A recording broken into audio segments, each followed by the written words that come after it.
গাজীপুর।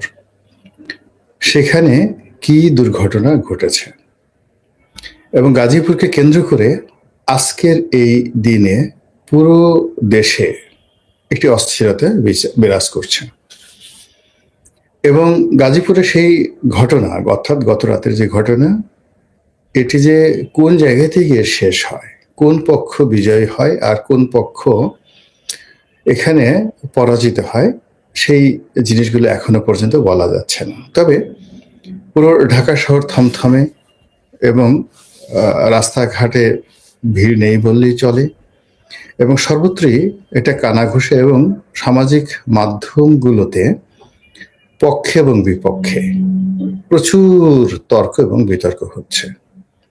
কাজেই এই বিষয়গুলো নিয়ে কিছু খোলামেলা কথাবার্তা বলার জন্য আপনাদের সঙ্গে আজকের এই লাইভ অনুষ্ঠানে আসলাম। আশা করি আপনারা সঙ্গে থাকবেন এবং আমি চেষ্টা করব আমার যতটুকু ক্ষুদ্র বুদ্ধি আছে সেগুলো দিয়ে নিরপেক্ষভাবে আপনাদেরকে কিছু বলার জন্য আর কি। সম্মানিত দর্শক,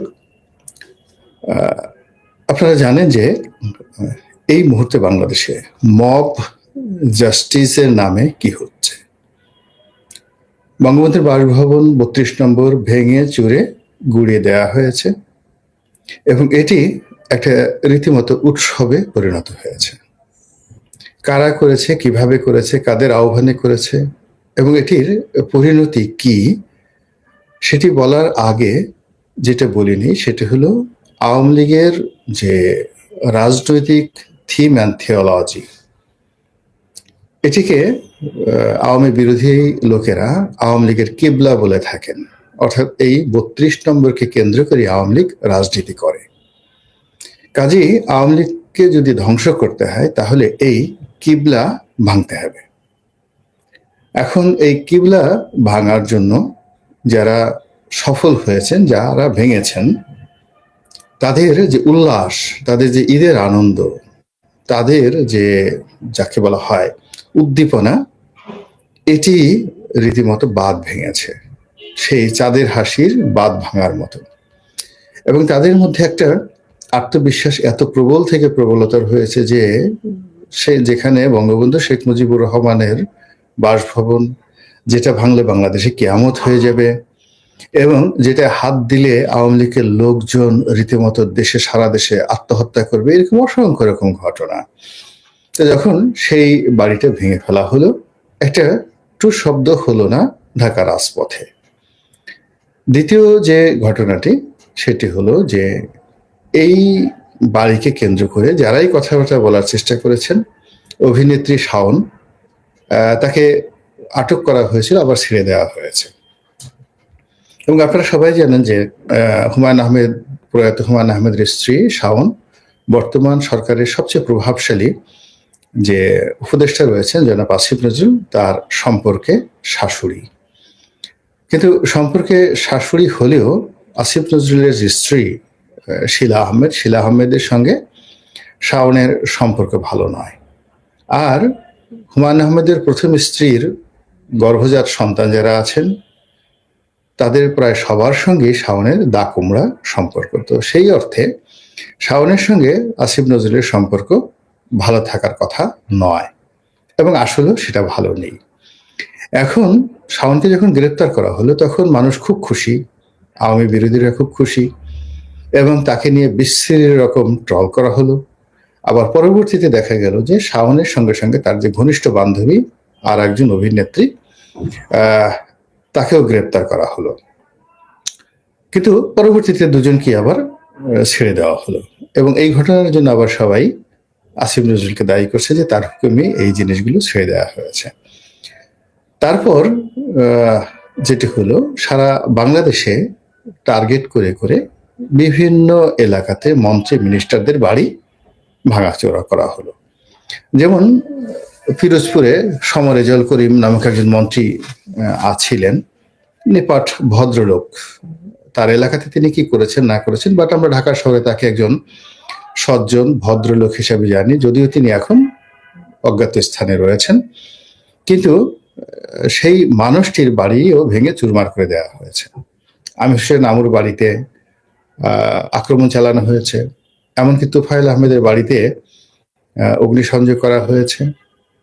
তারপর আরো অনেক অসংখ্য বাড়ি ঘরে মাহবুব আলম হানিফ থেকে শুরু করে সাবেক রাষ্ট্রপতি আব্দুল হামিদের বাড়িতে, তার চাচাতো ভাইয়ের বাড়িতে, তারপরে অনেকগুলো রিসোর্ট, সেখানেও রীতিমতো হামলা চালানো হয়েছে। ফলে শুক্রবার দিন রাত্রি এবং বৃহস্পতিবার দিন রাত্রি, এই দুটো রাত্রিতে সারা বাংলাদেশ রীতিমতো আগুনে থরথর করে কেঁপেছে।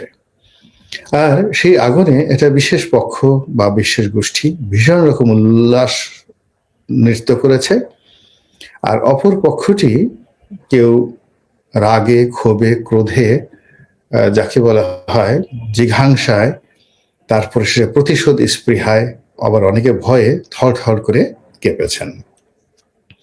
তো এরই মধ্যে যেটি খবর এলো সেটা হলো গাজীপুরের একজন মন্ত্রী ছিলেন আকমা মোজাম্মেল হক।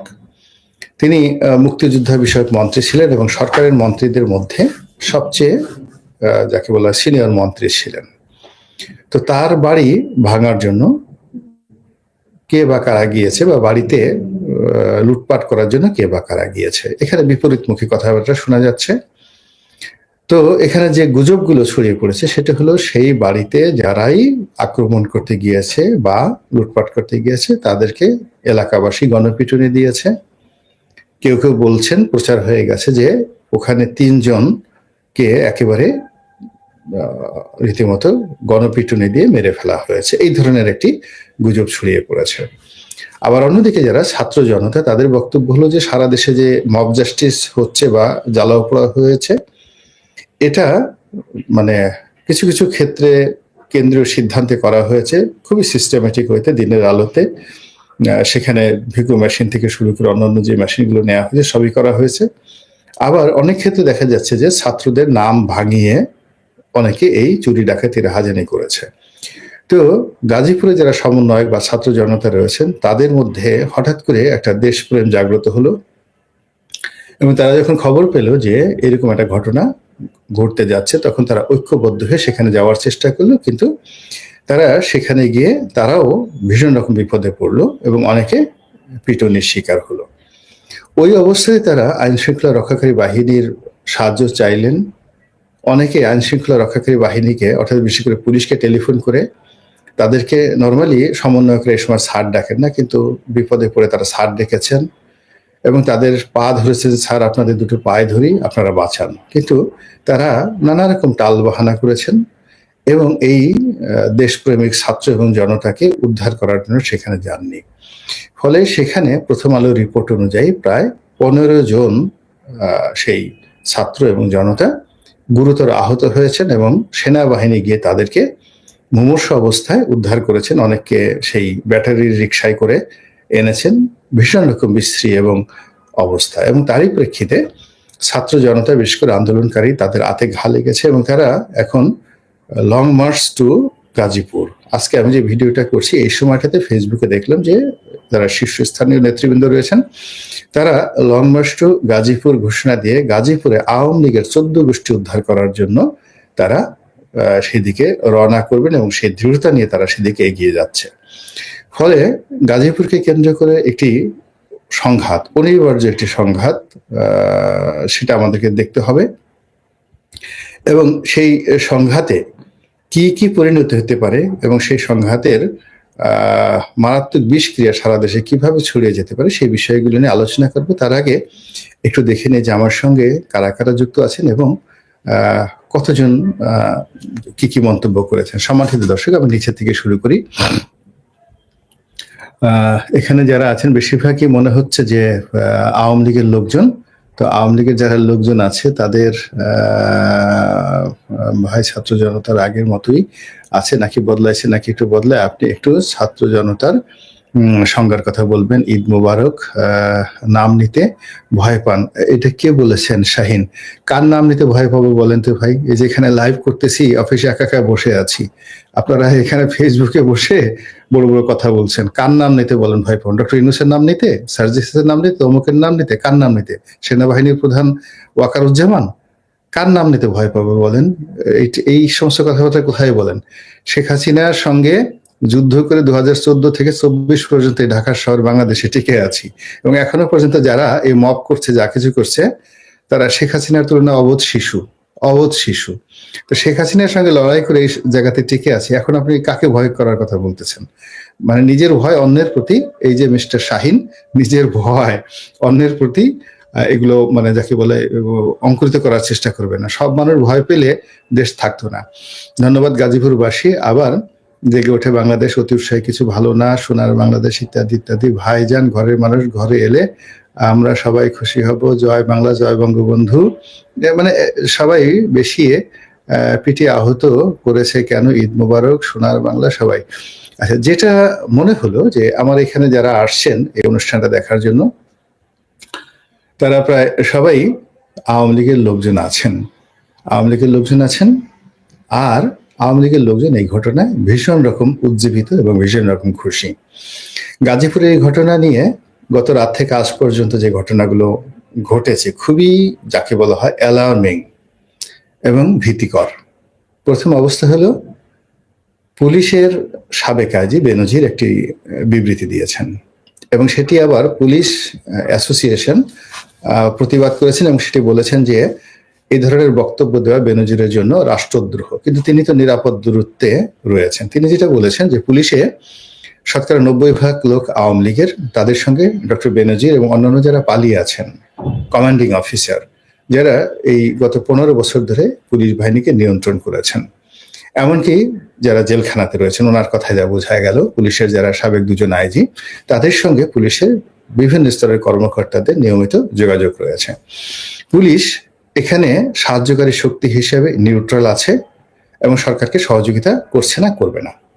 বেনজিরের কথা মতো আওয়ামী লীগ যদি অর্গানাইজ হতে পারে, এগিয়ে যেতে পারে, পুলিশ সেখানে তাদেরকে প্রোটেকশন দেবে। মানে এর চেয়ে মানে যাকে বলা হয় ভয়াবহ, মানে ডক্টর ইউনূস সরকারের জন্য এর চেয়ে ভয়াবহ ভয়ঙ্কর কথা আর হতে পারে না। কিভাবে তারা সামাল দিবেন, কিভাবে পুলিশ বাহিনী সামাল দিবেন এবং কিভাবে কি করবেন সেটা তাদের ব্যাপার। কিন্তু এই বক্তব্য দীর্ঘদিন জামাতের লোক বলে আসছিল, তারপরে শেষে সরকারের লোকজন বলে আসছিল যে প্রশাসনের রন্ধ্রে রন্ধ্রে আওয়ামী লীগের লোকজন ঢুকে আছে এবং তারা এই দেশের সর্বনাশ ঘটাচ্ছে। তো এটি ডক্টর বেনজিরের কথায় ফুটে উঠল। 2 নম্বর হলো জাহাঙ্গীরের, গাজীপুরের সাবেক মেয়র জাহাঙ্গীর। তিনি জনপ্রিয়, গাজীপুরে খুবই জনপ্রিয়, আবার তার সঙ্গে সঙ্গে বিতর্কিত। এবং জাহাঙ্গীরের কারণে বিগত দিনগুলোতে বিএনপির সঙ্গে আওয়ামী লীগের অনেকগুলো সম্পর্ক নষ্ট হয়েছে।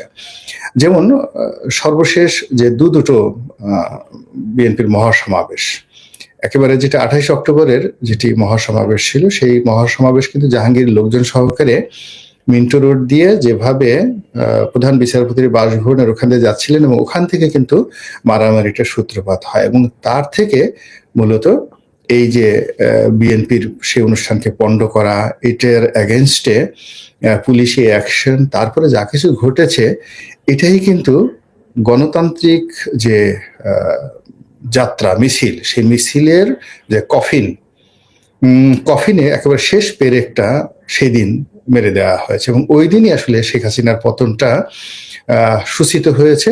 এবং আজকে যে অরাজনৈতিক সরকার, আজকের যে 2011 সরকার, যা বলেন না কেন, যেভাবে আপনি যে কথা বলেন না কেন, ডক্টর মোহাম্মদ ইউনূস বলেন, ওয়াকারুজ্জামান বলেন, যা কিছু বলেন, ওই দিন থেকে কিন্তু সূত্রপাত হয়েছে, এবং এটি সূত্রপাত করেছিল জাহাঙ্গীর। এখন জাহাঙ্গীরের যে সমস্যা, জাহাঙ্গীরের বিরুদ্ধে বিস্তর অভিযোগ ছিল প্রধানমন্ত্রী শেখ হাসিনার কাছে, সাবেক প্রধানমন্ত্রী। তো তিনি জাহাঙ্গীরকে কখনো স্বাভাবিকভাবে নেননি। তিনি জাহাঙ্গীরকে বাদ দিতে চেয়েছিলেন দলীয় রাজনীতি থেকে, কিন্তু গাজীপুরের যে অভ্যন্তরীণ রাজনীতি, সেই অভ্যন্তরীণ রাজনীতিতে বিভিন্ন অন্তর্দ্বন্দ্ব, কলহ, বিবাদের কারণে জাহাঙ্গীর ওবায়দুল কাদের থেকে শুরু করে আকামা মোজাম্মেল থেকে শুরু করে আর অনেকের সাহায্য এবং সহযোগিতা পেয়ে, এমনকি বিএনপি লোকদের সাহায্য সহযোগিতা পেয়ে সে সেখানে স্বতন্ত্র এমপি হয়ে গেলেন।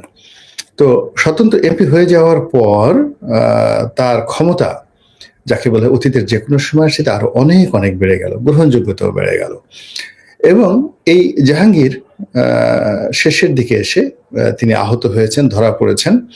তো মানে তারপরে আবার পালিয়ে গেছেন। জনগণই তাকে পিটিয়েছে, আবার জনগণই তাকে রক্ষা করেছে। এটা একটা অদ্ভুত। তো সেই জাহাঙ্গীর তিনি এই সময়টিতে গাজীপুরে এই ঘটনাতে টেলিফোনে তার একটি বক্তব্য ভাইরাল হয়ে গেছে। তিনি যে কথাটি বলেছেন যে আমাদেরকে যদি দিনের বেলায় এই ঢাকা রাজধানীতে এবং গাজীপুরে যদি ঘুরতে দেয়া না হয়, বাংলাদেশে যদি ঘুরতে দেয়া না হয়, তাহলে আমরা এমনভাবে সংগঠিত আছি এবং আমরা সিস্টেমেটিক ওয়েতে, সাংগঠনিক ওয়েতে গা ঢাকা দিয়ে আছি, কিন্তু যে কোনো অকারেন্স ঘটানোর মতো শক্তি এবং সামর্থ্য আমাদের আছে। তো আমরা যদি দিনে আমাদেরকে চলতে ফিরতে দেয়া না হয়, আমরা রাতে কাউকে ঘুমাতে দেব না। আপনি বোঝার চেষ্টা করুন, এটি একটা রীতিমতো যাকে বলে গৃহযুদ্ধের হুমকি। রাতে আপনি শুয়ে আছেন, আমার কথাই চিন্তা করুন, বা আওয়ামী লীগ যাদেরকে টার্গেট করছে তারা শুয়ে আছেন, তাদের আত্মীয় স্বজন শুয়ে আছেন। তো সেখানে গিয়ে দেখা গেল আগুন লাগিয়ে দিল, গান পাউডার দিয়ে আগুন লাগিয়ে দিল, পেট্রোল ঢেলে আগুন লাগিয়ে দেওয়া হলো। এটা তো জাস্ট জাহাঙ্গীরের কথা মতো তাদের জন্য ভাত মাছের বিষয়। এবং বেনজিরের কথা মতো এখানে যদি পুলিশ সাহায্য করে, তাহলে আলটিমেটলি এখন যারা বড় বড় কথাবার্তা বলছেন, এই পুরো পরিস্থিতি উল্টে যেতে 24 ঘন্টা সময় লাগবে না। এরপরে যেটি হচ্ছে সেটি হলো ফেসবুক থেকে শুরু করে অন্যান্য জায়গাতে বলা হচ্ছে যে তাদের পরবর্তী টার্গেট হলো টুঙ্গিপাড়া। এবং ফেসবুক তো একটা গুজবের জায়গা, সেখানে বলা হচ্ছে যে অমুক দলের লোকজন, তারা অমুক দল মানে আবার জামাতের লোকজন, তারা বিভিন্ন তাবলিগের ছদ্মবেশে গোপালগঞ্জের বিভিন্ন মসজিদে যাওয়ার চেষ্টা করছে, সেখানে লুকিয়ে থাকার চেষ্টা করছে, একসাথে সংগঠিত হয়ে তারা সেটা আক্রমণ করবে। এবং আমি মনে করি যে এটা কখনোই জামাত করবে না, কিন্তু এই ধরনের গুজব ছড়িয়ে মানুষকে রীতিমতো বিক্ষুব্ধ করে তোলা হচ্ছে। ফলে কি হচ্ছে, বরিশাল, পটুয়াখালী, তারপর ভোলা, পিরোজপুর, ঝালকাঠি, শরীয়তপুর, মাদারীপুর, গোপালগঞ্জ, ফরিদপুর, এই এলাকাগুলোতে আওয়ামী লীগের যে জনপ্রিয়তা বা প্রাধান্য রয়েছে, এবং এখানে এখনো পর্যন্ত মাঠে ঘাটে কিন্তু আওয়ামী লীগের সব নেতাকর্মীরা পালায়নি। এবং ওখানে বিএনপির সঙ্গে মূল শক্তি হলো বিএনপি। তো বিএনপির সঙ্গে সেখানে আওয়ামী লীগের সম্পর্ক কিন্তু ভালো সম্পর্ক।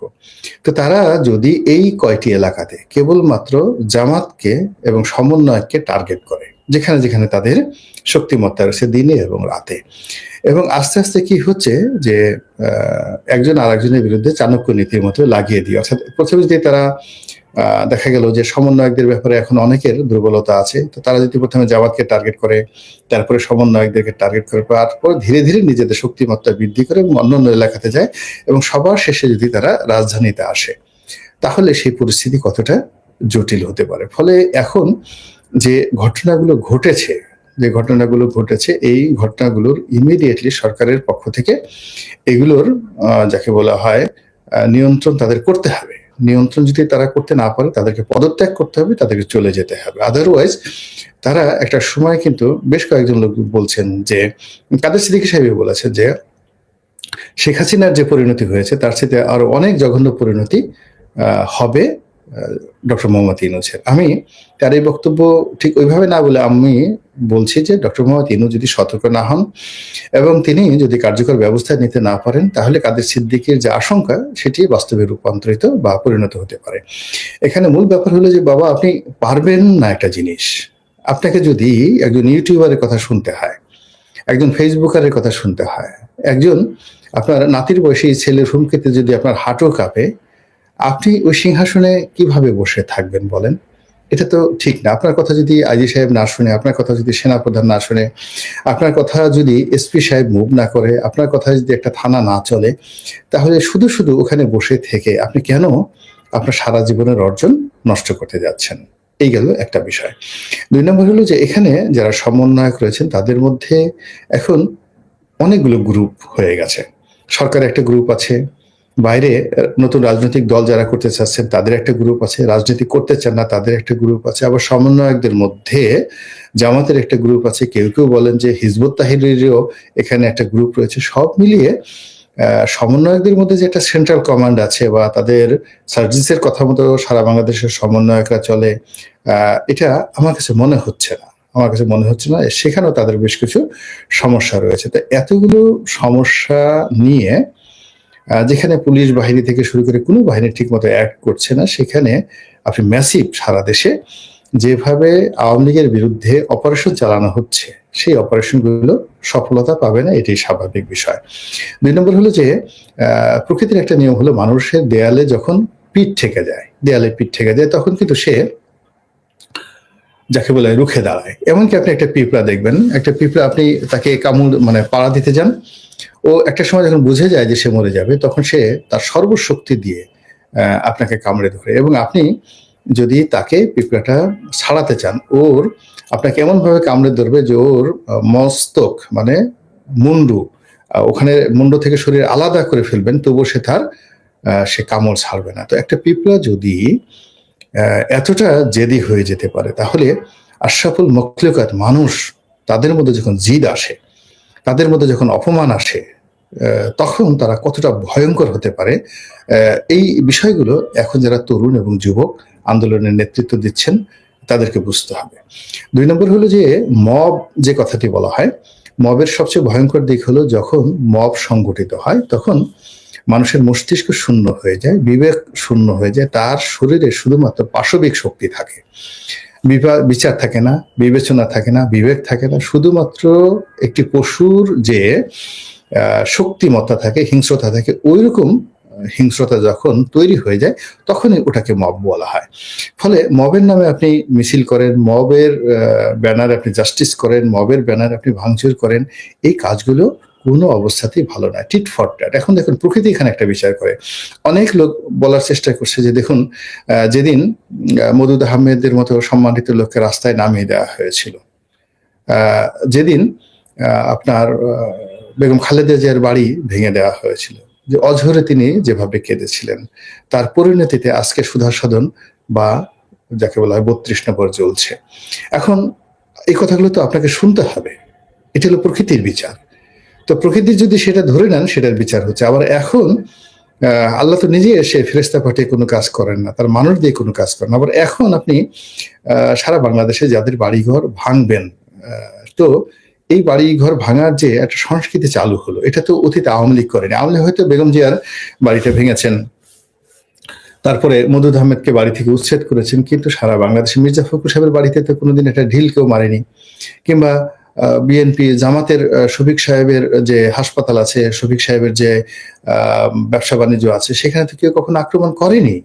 এমনকি জামাতের অফিস তালা দেওয়া হয়েছে, তারপর শেষে তারপরে ওই মাহমুদুর রহমান সাহেবের আমার দেশ পত্রিকা তালা দেওয়া হয়েছে, কিন্তু আমার দেশের সামনে জায়জাদিনের সামনে কখনো কোনো অবস্থাতে এইভাবে প্রথম আলোর সামনে যেভাবে জিয়াফত করা হয়েছে, এই জিনিসগুলো তো হয়নি। তো এই বিষয়গুলো যখন শুরু হয়ে গেল, এটা কি এখানে শেষ হয়ে যাবে? আপনার কি মনে হয়? কখনো এটা শেষ হবে না, বরং এই যে বাংলাদেশে যেমন দেখা গেল বেগম জিয়ার বাড়ি একটা ভাঙা হয়েছে, এখন শেখ হাসিনার 2টো বাড়ি ভাঙা হলো। আর এখন যদি সারা বাংলাদেশে 1000 এরকম বাড়িকে মাটির সঙ্গে গুঁড়িয়ে দেওয়া হয়, আগামীতে ধরে নিতে পারেন যে 10,000 বাড়ি এইভাবে ভাঙবে। সেটা 1 দিন পরে হোক, 10 দিন পরে হোক, 10 বছর পরে হোক। তো এই যে প্রকৃতির বিচার এবং মানুষ এই জিনিসগুলো বংশ পরম্পরায়, এই জিনিসগুলো কিন্তু তার মধ্যে যাকে বলা হয় প্রবাহিত হয়। ধরুন এখন যদি আওয়ামী লীগ কিছু করতে না পারে, 10 বছর পরে হোক, 20 বছর পরে হোক, কিন্তু এই জিনিসগুলো হবেই। কিন্তু এই যে তরুণ প্রজন্ম থেকে শুরু করে তাদের উপরে যারা রয়েছেন, মাথা রয়েছেন, এমনকি যারা সরকার পরিচালনা করছেন, তাদের তো অনেক ব্যাপারে অনেক অভিজ্ঞতা রয়েছে। কেন তারা এই বিষয়গুলো আমলে নিচ্ছেন না, এবং কেন এই বিষয়গুলো বন্ধ করতে পারছেন না? এবং এই বিষয়গুলোর একটা সমাধান না হলে আমাদের এই দেশটি গৃহযুদ্ধের দিকে চলে যাবে, এবং সেই গৃহযুদ্ধ থেকে কেউ বাঁচাতে পারবে না। আল্লাহ আমাদের সবাইকে হেদায়েত দান করুন এবং হেফাজত করুন। আসসালামু আলাইকুম ওয়া রাহমাতুল্লাহি ওয়া বারাকাতুহু।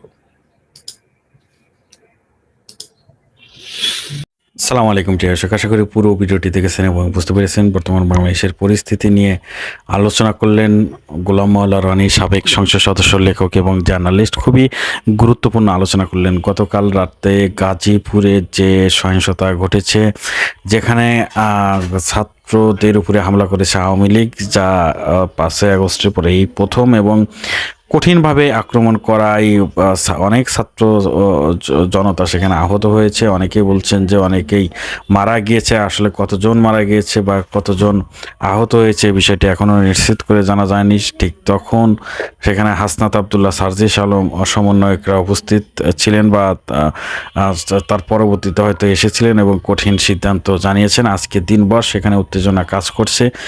দেশ কোন দিকে যাচ্ছে জানাবেন, এবং আজকে গোলাম মোল্লা রনির যে রাজনৈতিক বিশ্লেষণটি করলেন আপনাদের কাছে কেমন লেগেছে এবং তার বিশ্লেষণটি আপনারা কিভাবে দেখছেন অবশ্যই কমেন্টে জানাবেন। সবাই ভালো থাকবেন, সুস্থ থাকবেন। ভিডিওটি শেষ করছি। আসসালামু আলাইকুম।